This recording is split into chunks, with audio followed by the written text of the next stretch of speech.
Dear students, see last time we discussed Newton's third law of motion, see the law of conservation of linear momentum.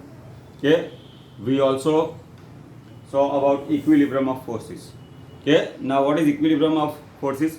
With that if the body is subjected to number of forces but resultant of all these forces is zero, okay, then body is said to be in equilibrium under action of given forces. Okay. Now, if there are more than one force act on a body, if more than one force act on a body, see we can find out resultant by method discussed earlier. Now we have to proceed further. See, our next topic is frictional force. Okay, before that, see, initially in the beginning of the lesson we talked about, see, a push or a pull is a force. But in day-to-day life, we come across forces in a different ways. Okay, we come across force in a different ways. Now let us say, see a stress is there, an object is tied like this. So what is the force in the strings or ropes? T1 and T2, this we call as a tension. Okay, tension is also one sort of force. Now see a spring like object, suppose you pull, okay, and leave it. Okay, all of you going, many of you going in the gym may have a experience. So suppose you pull the spring like this and leave it. See the force which come into action, which gets it back into the original shape, is a restoring force. Okay. So then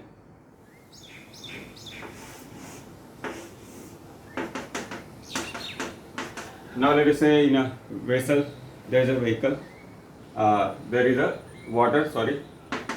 Okay, now suppose I trace a stick inside this. Okay, see the force of the, due to inertia of the liquid also will oppose this external force. Okay, also you might have experienced, see when a wooden block is placed in a water or in a liquid, see it upward force act, that force is called buoyant force. So these are the various kind of the force we will come across, but right now we have to study very important force, that is a frictional force. Okay, now this is a very important topic for you. Okay, those going for the competitive exam, see you should have a lot of practice for this. Okay, but here we have to see the basics of friction force. Now let us say block is on a surface. Now see conventional part for this lesson, whenever there is a rough surface, it will be shown like this.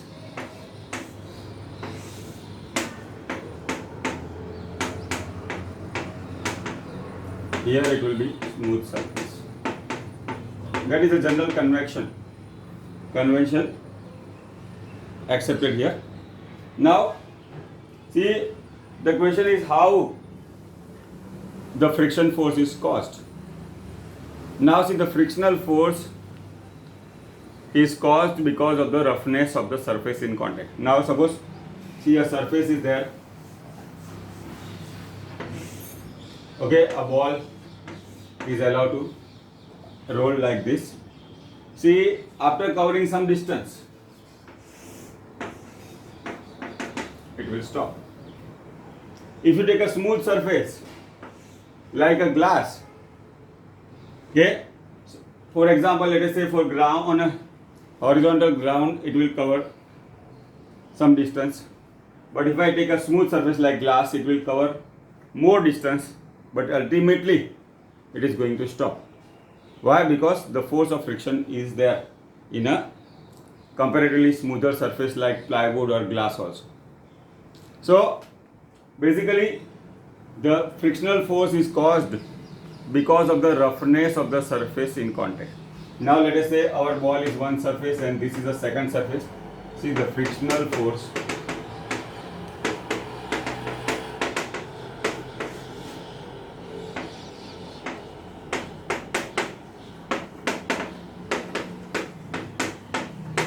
due to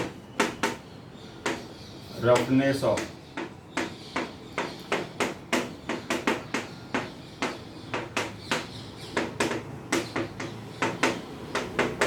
why? Because if I see a smoother surface like glass or a plywood or a formica, see there will be, if it is seen from the microscope,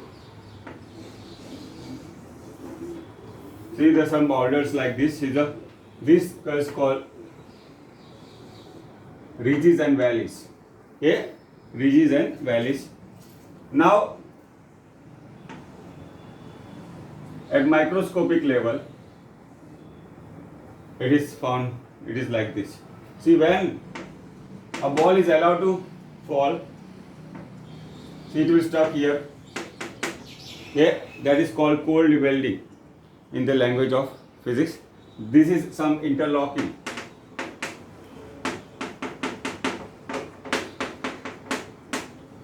Remember, it has nothing to do with our welding, which of metals or something like this, but it is a common word.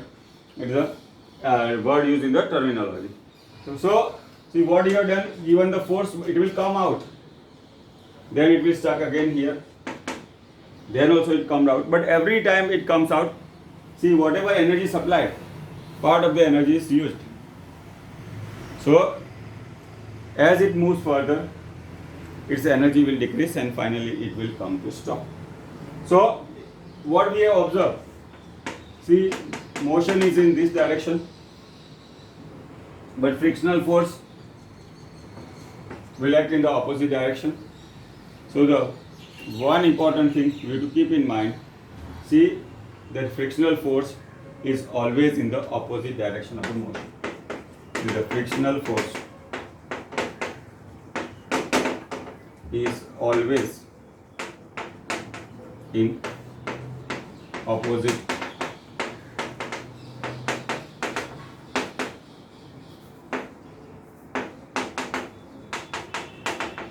okay. Now see frictional force, how the frictional force is caused. See the frictional force is caused because of the roughness of the surface in contact. Secondly, the friction force is always in the opposite direction of the motion. Now see the frictional force prevent impending motion.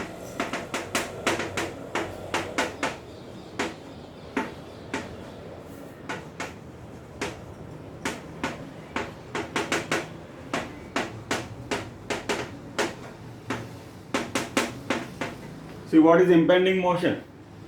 Motion that may have occurred if frictional force was absent. Motion that may have occurred if the frictional force was not there or friction force is absent. We take a simple example. Let us say, see you are traveling in a train. Now this is your compartment. You are sitting here. See your bag is here. Okay. Now see the train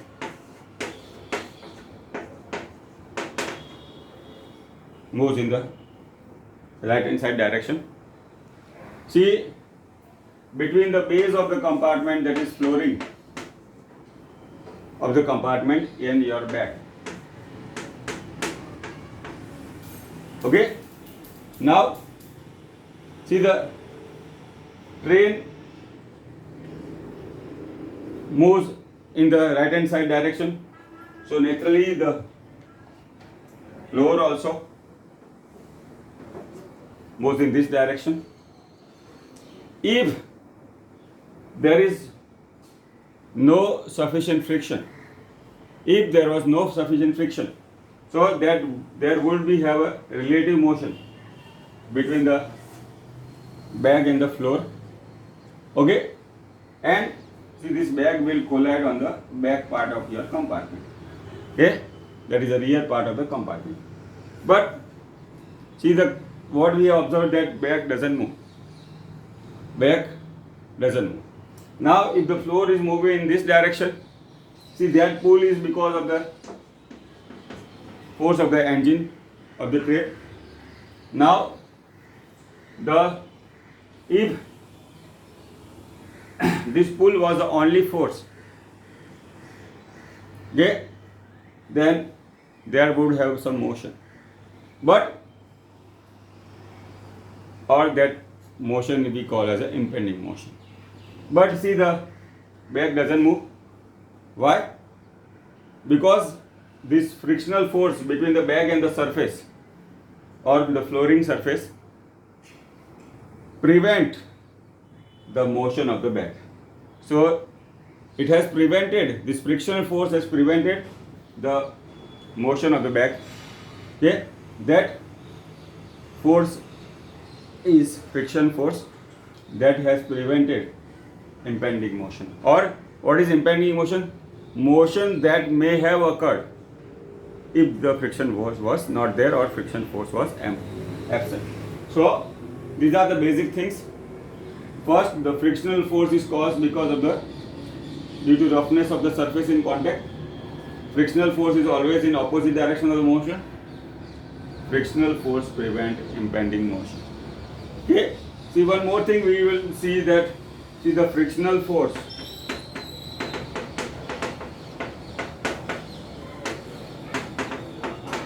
self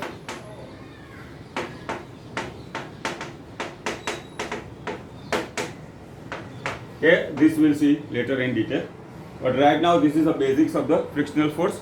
See, the frictional force is caused because of the roughness of the surface in contact. Okay, the frictional force is always in the opposite direction of the motion. See, the frictional force prevent impending motion. Okay, there is a motion that may have occurred if the friction force was not there, and frictional force is a self-adjusting force. Okay, now see, we have to study three types of friction. Okay, first is a static friction, second is a kinetic friction, and third is a rolling friction.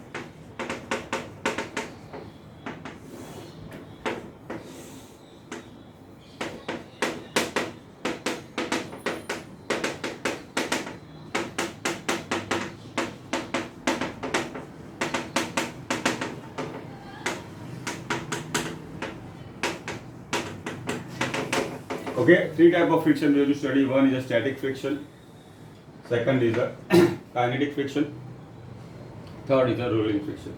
Now we start with the static friction.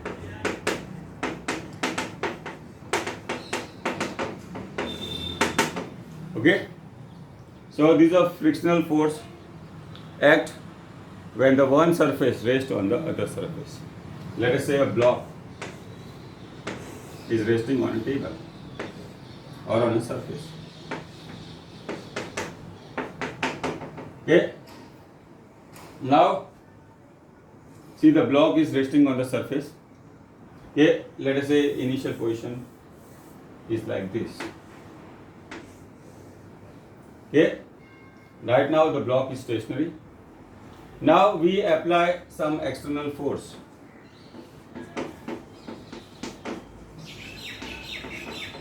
Okay, to move the block in this direction. Now, to measure the magnitude of the force, we can have some arrangement like a spring balance, which you studied in the earlier standard.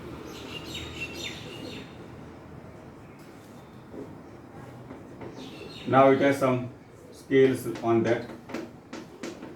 You all of you have seen that spring balance, બરાબર?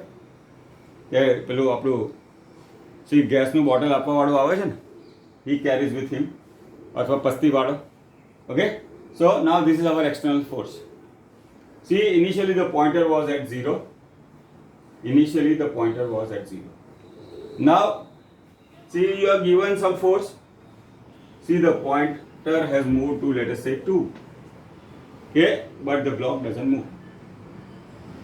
So what we mean from this, initially force was 0, external force, friction force also was 0. Now see, when the external force is increased, the force of friction also has increased. Okay, now generally the friction force F is denoted as small f. Okay, now let us say the rough surface as I mentioned earlier. Okay, Now see the block doesn't move when the pointer reaches to 2. Again I give more external force, the pointer moves to, let us say, 4. Okay, pointer moves to 4. Okay, then also the block doesn't move. So what we see here,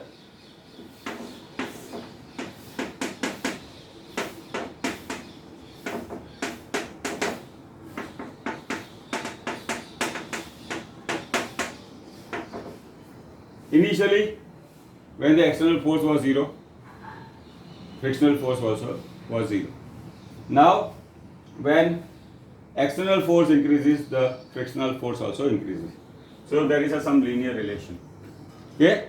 Now here also I give more external force. Let us say the pointer moves to 6.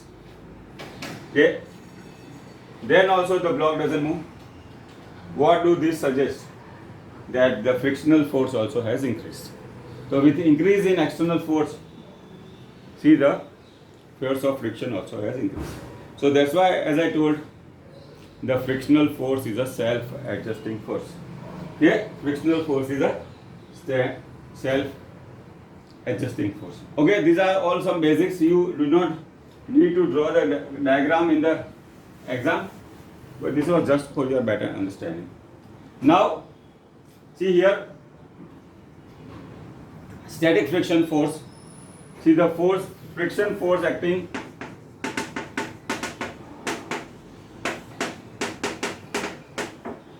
between two surfaces when one surface, now our first surface is this block and second surface is the table, okay, is resting on another surface.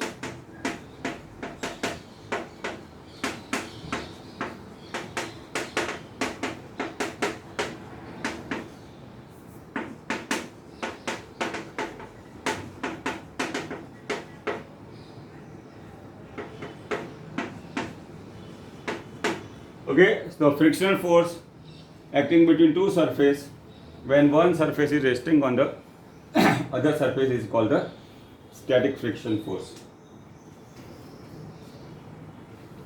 Okay, now see, next is about the magnitude of the frictional force. Now see, when the block was resting on the surface, the block was not moving, mg balanced by n. Okay, now what is n? We call as a normal force. Okay, when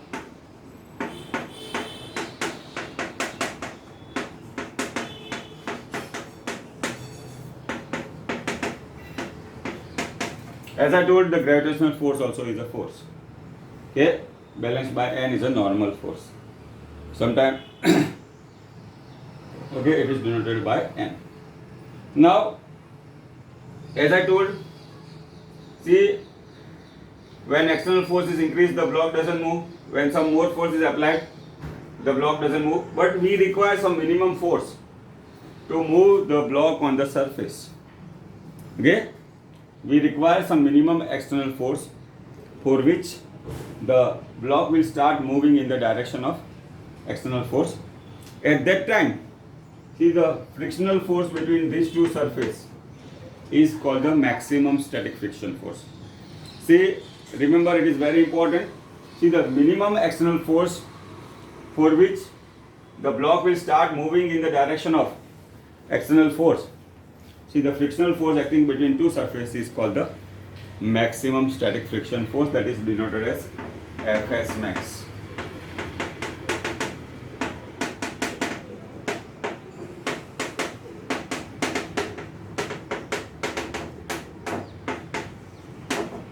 Okay, now see, the experiment shows that Fs max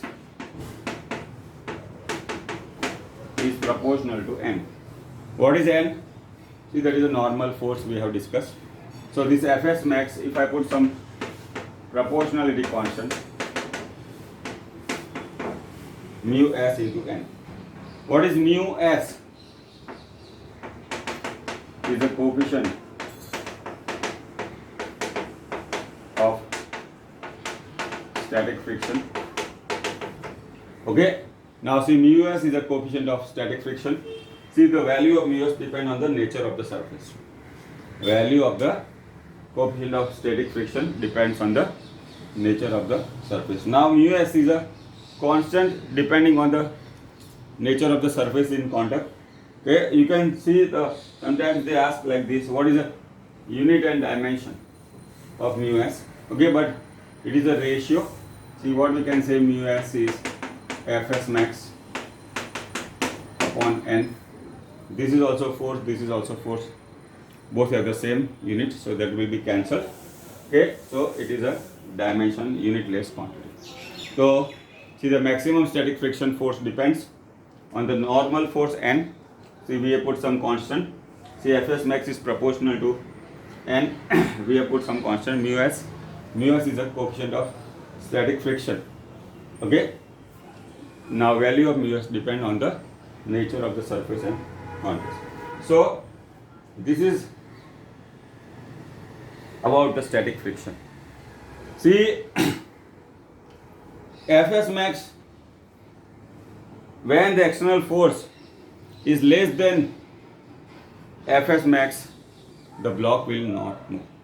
Okay? When external force is more than Fs max, then only the block will start moving in the direction of external force. So we can write that Fs less than mu s into n. Okay? So that is a condition, there is a law of static friction. So this is about the static friction. Now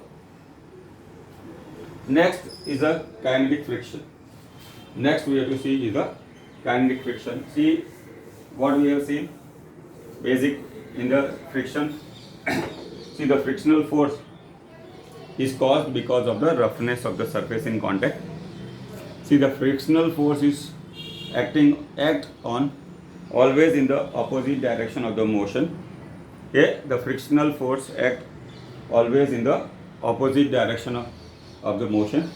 See, the frictional force prevents impending motion, and the frictional force, see, the static friction force is a self-adjusting force.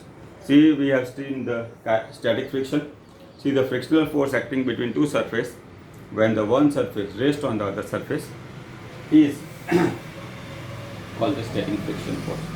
Now next we have to see about the kinetic friction. Now see, we come back to our initial diagram.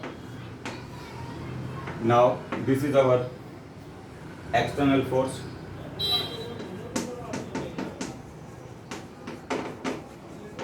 And we talked that, see, the frictional force F, they act always in the opposite direction of the motion.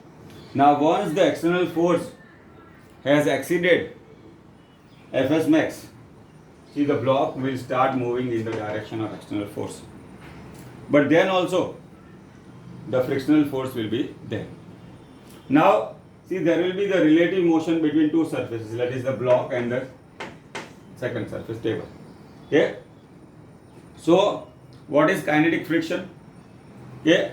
The frictional force which opposes the relative motion between two surfaces is called kinetic friction. So we can write the frictional force which opposes relative motion between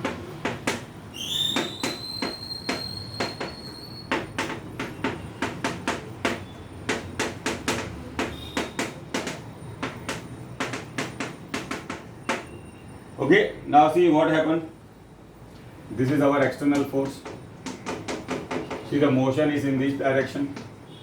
Okay, and frictional force always in the opposite direction of the motion. Now see, you can have a, once the Fs max is reached, you can increase the value of the external force. Okay, so in that case, what will be the acceleration of the body? Okay, now see, A will be F external. Okay, now see, our frictional force exceeded the Fs max.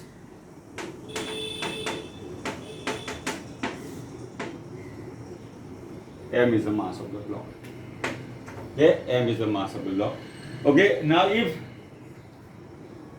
this value is increasing, okay, then will be accelerated motion. Okay, so that will be the acceleration of the body. Okay, so this is about the kinetic friction. See, the frictional force which opposes the relative motion between two surfaces is called the kinetic friction. See, the laws of kinetic friction are similar to static friction, that is Fk into N. See what we have seen, that instead of earlier it was Fs, F is equal to mu s into N. Now here for the kinetic friction, Fk is mu k into N. See what is mu k? Coefficient of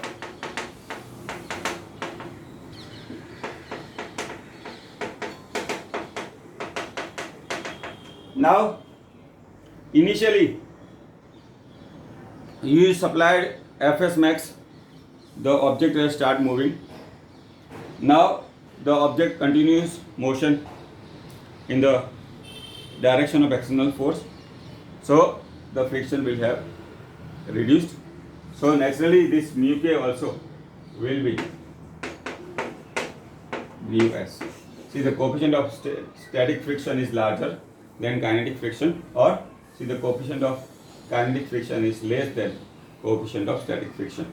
See, you have a experience that when you start a car, initially have some more force.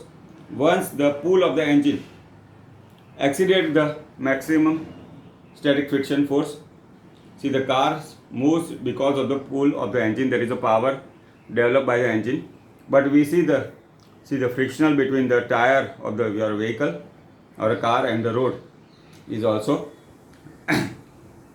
necessary, okay, for the motion of a car.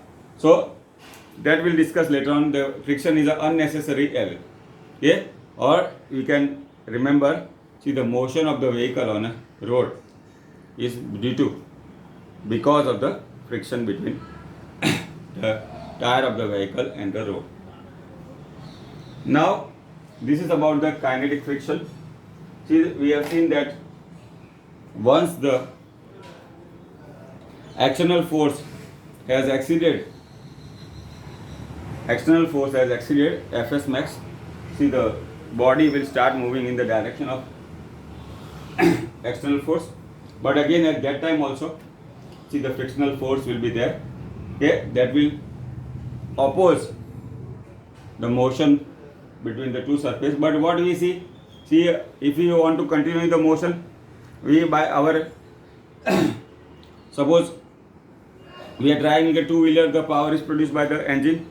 Car also, see, you are driving a bicycle, then also we give pedaling.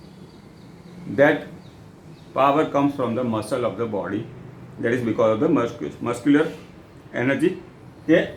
So, and at that time also the friction is there, that is between the tire of the vehicle and the road.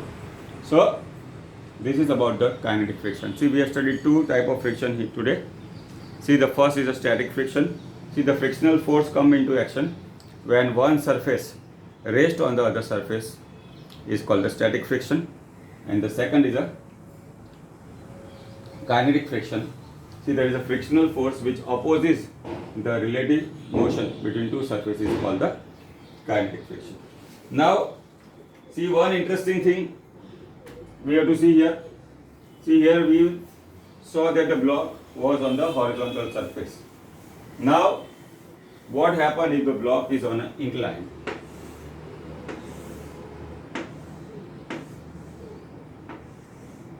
Okay, Now here also the friction is there,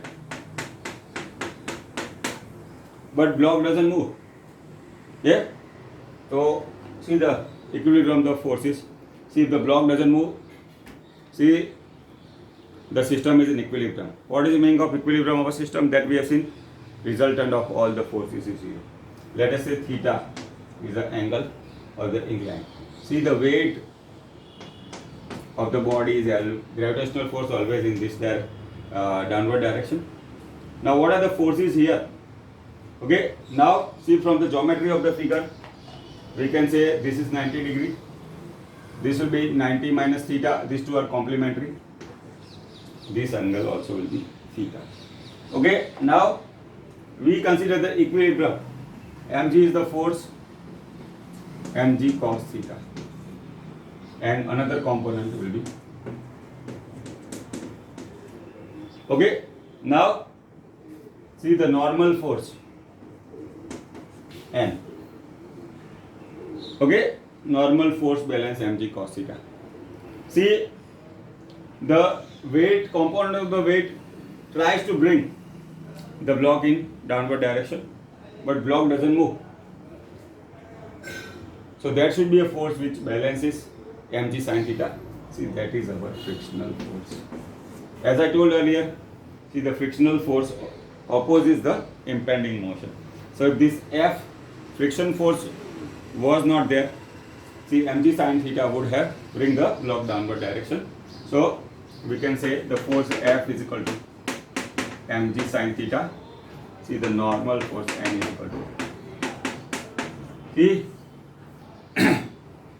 here, see recall our equation. F is equal to mu s into N. So F upon N is mu s. Okay.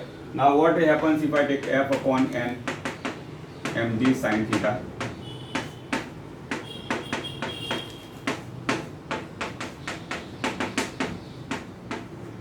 Okay. Now F upon N is mu s. Why the block doesn't move? So this is a case of static friction, and F upon N is tan theta. So if I compare this, mu s is tan theta. See, there are many interesting things to be studied here also, but right now we'll stop here. Next time we'll start with a similar same topic, and we'll proceed again. Thank you.